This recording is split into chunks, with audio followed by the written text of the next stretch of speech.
جس کو جگر کی چربی ہو جائے اس کو خوراک کیا لینی چاہیے؟ بہت اچھا سوال ہے آپ کا.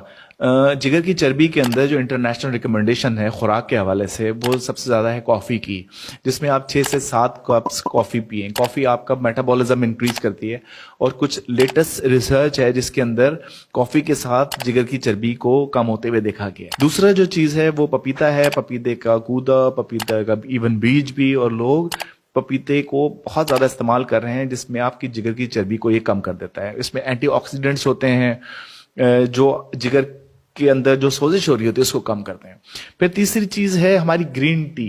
گرین ٹی یہ نہیں ہے صرف کہ ہم نے رات کو سارا کچھ بلی میں کھا کے اور وہ اس کے بعد آپ نے پینی ہے کہ وہ آپ کو ڈیٹاکسیفائی کر رہی ہے. آپ نے گرین ٹی ریگولر اپنے جسم کا حصہ بنانی ہے، جس میں کچھ کیٹیٹز ہوتے ہیں جس میں آپ کے جسم جگر کے اندر سے چربی نکالنے میں، اور اینٹی آکسیڈنٹس ہوتے ہیں جو مدد کرتی ہیں. سر ایک دن میں کم از کم کتنے کپ آپ کو جتنا گرین ٹی کے آپ لینے پی چاہیے؟ سکتے ہیں 1 سے 2 کپ، اس سے زیادہ کیا پیئیں گے. سر لیکن گرین ٹی میں کافی کیلریز ہوتی؟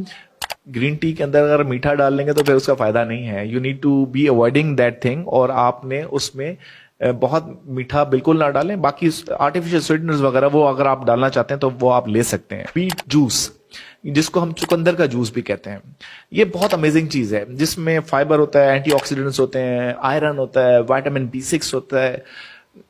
میں اس کو اپنی کلینک میں لوگوں کو خون کی کمی کا جو شکار ہوتے ہیں ان کے لیے بھی یوز کرتا ہوں، اور ان کو کہتا ہوں کہ آپ اگر بیٹ روٹ کا جوس، جو چقندر کا جوس ہے، وہ اس کو گرائنڈ کریں چقندر کو، اور اس کا 1 اونس روزانہ لینا شروع کریں. پھر ایک ہفتہ 1 اونس لیں، پھر دوسرے ہفتے 2 اونس کر دیں، تیسرے ہفتے 3 اونس. اس طریقے سے آپ 8-9 اونس تک پہنچ سکتے ہیں دن میں، کیونکہ ایک دفعہ ہی اگر 8-9 اونس سے شروع کریں گے تو پھر آپ کو مسائل شروع ہوں گے. کچھ چیز نئی عادت ہوتی ہے جسم کو، وہ ڈیفیکلٹ ہوتا ہے. لیکن اگر آپ یہ چقندر کا جوس پینا شروع کریں گے، اس کے ساتھ میں آپ کے آئرن کی کمی اور دوسری کمیاں بھی دور ہوں گی، اور آپ کے پرابلمس ٹھیک ہو جائیں گے. پھر ہلدی کا استعمال ہے. ہلدی بہت اچھی پین بھی تھراپی بھی ہے، جس میں ہم دودھ کے ساتھ گرم کر کے اس کے اندر کالی مرچ ڈالتے ہیں، جس کے ساتھ جب وہ گرم ہو کے اس میں ایک خاص ایلیمنٹ ہوتا ہے جس کو ہم کیوکرمن کہتے ہیں. کالی مرچ کے بغیر ہلدی نہیں کھانا. کالی مرچ اگر ڈل گئی ہلدی کو، وہ ایکٹیویٹ کر دیتی ہے، اور اس کے ساتھ میں جسم کے درد، ہڈیوں کے درد، کمر کے درد، ایون ہلدی جو ہے وہ ہمارے جو IBD کے پیشنٹس ہوتے ہیں، جو السریٹو کولائٹس کے پیشنٹس ہوتے ہیں، ان کے اندر بھی بہت کارگر ہے. اس میں ریسرچ ہے.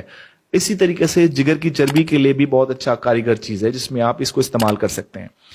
پھر آپ کا ہائیڈریشن، پانی کا استعمال بہت کرنا ہے. پانی جو ہے نا وہ کم نہیں پینا. اگر آپ نے پانی کے 12 سے 16 گلاس دن میں پی لیتے ہیں تو آپ کا جو یورک ایسڈ جسم میں جمع ہو رہا ہے، جس کی وجہ سے آپ کے گردوں میں پتھریاں بن رہی ہیں، کیونکہ اکثر جو جگر کی چربی کے ساتھ مریض آتے ہیں وہ پتھریوں کا شکار ہوتا ہے، جس میں جگر کے چربی کی وجہ سے، یورک ایسڈ کی زیادتی کی وجہ سے پتھریاں بن جاتی ہیں، تو وہ اس میں بھی ہمیں مددگار ثابت ہوتا ہے. پھر گرین ویجیٹیبلز کا استعمال، ہری سبزیاں، تازی سبزیاں، پالک، ساگ، یہ بہت اچھا ہے. یہ آپ کو اس کو بالکل استعمال کرنی چاہیے. نارملی ہم کھانے میں یہ چیزیں نہیں کھاتے. پھر آپ نے اوائڈ کرنا ہے جنک فوڈ کو، کہ جتنے بھی جنک فوڈ ہوتے ہیں یہ آپ اوائڈ کریں. آپ اس میں آپ کا کیا ہوتا ہے کہ آپ کے burgers, I don't want to take names, لیکن زبیر ایک میں انٹرسٹنگ بات یہاں پہ کرنا چاہتا ہوں. میری فیملی میں میرے فادر نے، he was a great man, وہ بہت اچھی بات کرتے تھے. جب ہم کہتے تھے گھر میں آج کیا پکا ہے، تو وہ کہتے تھے کھانا پکا ہے تو کھانا ہے.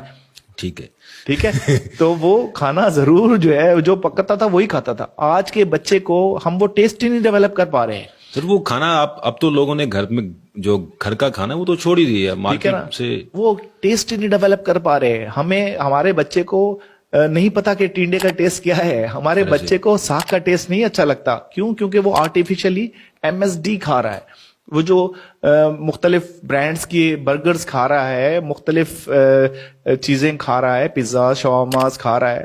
شاورماز کے تو میں بہت خلاف ہوں گے. شاورماز تو ساری مری ہوئی مرغیوں کے، اتنا سستا شاورما بن نہیں سکتا اگر تم گھر میں بھی بناؤ. 8-9 روپے کے کلو ٹولنڈر مارکیٹ میں جو مری ہوئی مرغی مل رہی ہوتی ہے اس کے ساتھ شاورما مل رہا ہوتا ہے.